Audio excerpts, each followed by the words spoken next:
আজকের আলোচনার বিষয় গুড়াকৃমি বা ফিনওয়ার্ম। এটি মলদ্বারে বা মলাশয়ে অবস্থান করে। এটি একটি বিরক্তিকর রোগ, যা ছোটো বড় সকলেরই হয়ে থাকে। এই রোগ থেকে দ্রুত এবং চিরতরে মুক্তি পাওয়ার জন্য আমি আপনাদেরকে দুইটি ওষুধের নাম বলবো।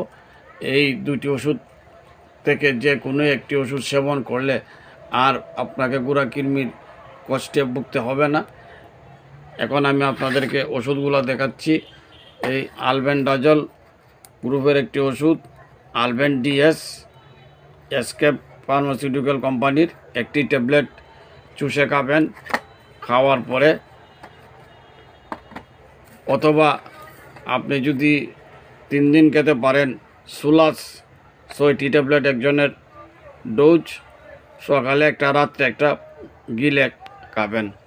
এই ওষুধের দুটি